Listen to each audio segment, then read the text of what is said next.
जय हिंद दोस्तों। कैसे आप सभी लोग। आशा करता हूं आप सभी ठीक होंगे, स्वस्थ होंगे और मौज कर रहे होंगे। मैं अंकित एक बार फिर से आपके अपने YouTube चैनल वासुदेवा एजुकेशन में आपका स्वागत करता हूं। और दोस्तों, आज हम फिर से बात करने वाले हैं राजस्थान यूनिवर्सिटी में चल रहे बीएससी सेमेस्टर 5th एग्जाम पे, जहां हम लेके आए हैं जूलॉजी यूनिट 3rd के इंपोर्टेंट क्वेश्चंस। क्या लेके आए हूं बेटा? जूलॉजी 3rd के इंपोर्टेंट क्वेश्चंस। और ये क्वेश्चंस आपके लिए बड़े बेहतरीन होने वाले हैं। बेहतरीन इसलिए कह रहा हूं बेटा मैं, क्योंकि ये क्वेश्चंस आपके पेपर में छपने वाले हैं बेटा। पेपर में छपने वाले क्वेश्चंस लेके आया हूं। और इस चीज का अंदेशा आप बॉटनी के पेपर से लगा सकते हो, जहां पर आपको विथ डिटेल क्वेश्चंस मिले थे, पूरे के पूरे क्वेश्चंस मिले थे। और बेटा मैंने एक बार बात और कही थी कल आपको वीडियोस के अंदर, अगर आपको इसका शॉर्ट टाइप इंपोर्टेंट का लाइव चाहिए तो आप कमेंट बॉक्स में अपना लिखोगे सर लाइव चाहिए, जिसका शेड्यूल जो है आज 7:45 बजे 7:45 पे रहने वाला है, जहां top 40 to top 50 question zoology के मैं रेडी करके लेके आऊंगा। और विद क्लास हम बात करने वाले हैं, जहां से आपको आपके 10 क्वेश्चंस निकल करके मिल जाएंगे और पेपर में छप जाएंगे।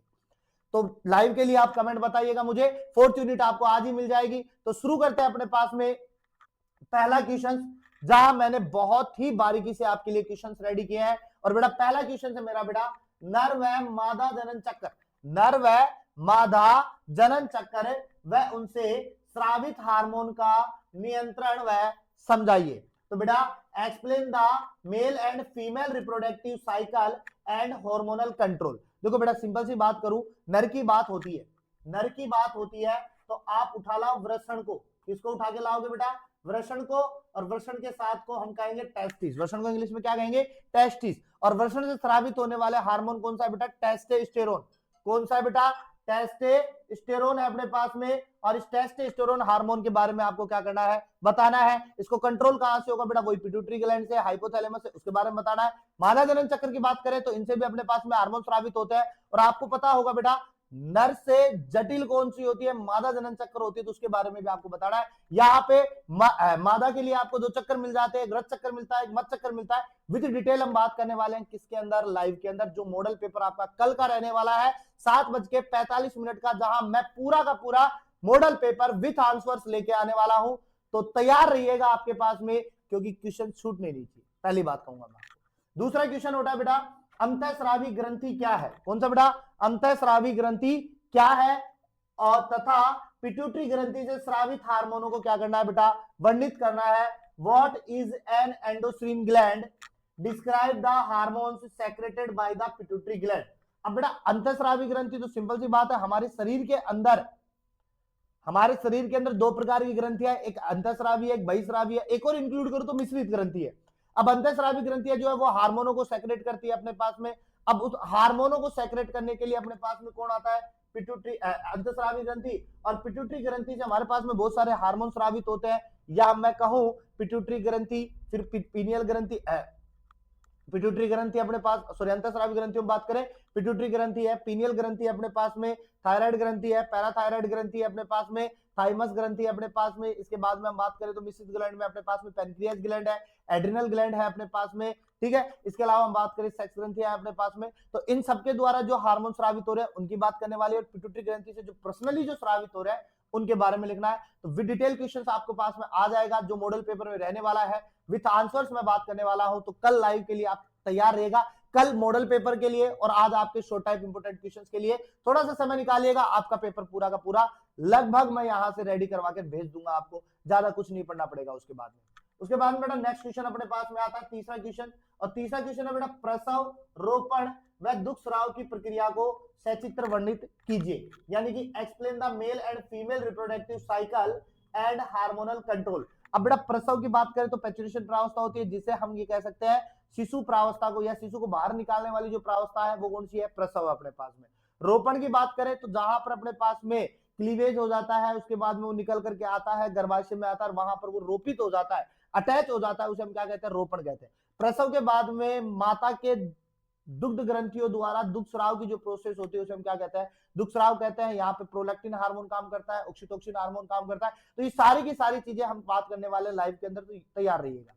इसके बाद में नेक्स्ट क्वेश्चन बेटा आता है, हाइपोथैलेमस किस प्रकार पिट्यूटरी ग्रंथि को नियंत्रित करता है? बताइए। बड़ा क्वेश्चन है, डिटेल वाइज क्वेश्चन है अपने पास में, क्योंकि हमें पता है कि पिट्यूटरी ग्रंथि अकेली है किसके बिना, हाइपोथैलेमस के। हाइपोथैलेमस किसके बिना अधूरा है, ब्रेन के द्वारा। अब समझो बात, सीधी बात करो, ब्रेन होता है अपने पास में, ब्रेन के बाद में अपने पास में कौन आता है बेटा, हाइपोथैलेमस आता है, और इसके बाद में हमारे पास में कौन आती है, पिट्यूटरी ग्लैंड आती है। अब ब्रेन को पास में कोई इनपुट आया अपने पास में, कोई स्टिमुलस आया, वो किसके पास भेजेगा, हाइपोथैलेमस के पास में।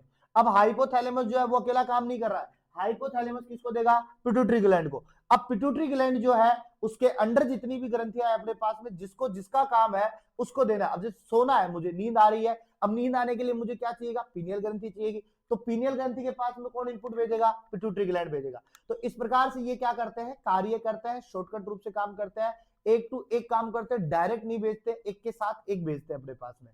तो इसके बाद में हम बात करने वाले हैं डिटेल लाइव के अंदर बात करेंगे अपने पास में। और नेक्स्ट क्वेश्चन आपका रहने वाला है 5वां क्वेश्चन बेटा, जो बड़ा शानदार सा क्वेश्चन निकाल के लाया हूं बेटा मेरे पास में, टिप्पणी का क्वेश्चन है। और टिप्पणी अपने पास में बेटा थायराइड ग्रंथि व पैराथायराइड ग्रंथि। अब थायराइड ग्रंथि व पैराथायराइड ग्रंथि तो सिंपल सी बात है, पिट्यूटरी ग्रंथि की है अपने पास में, उसके अंदर रहकर काम करती है।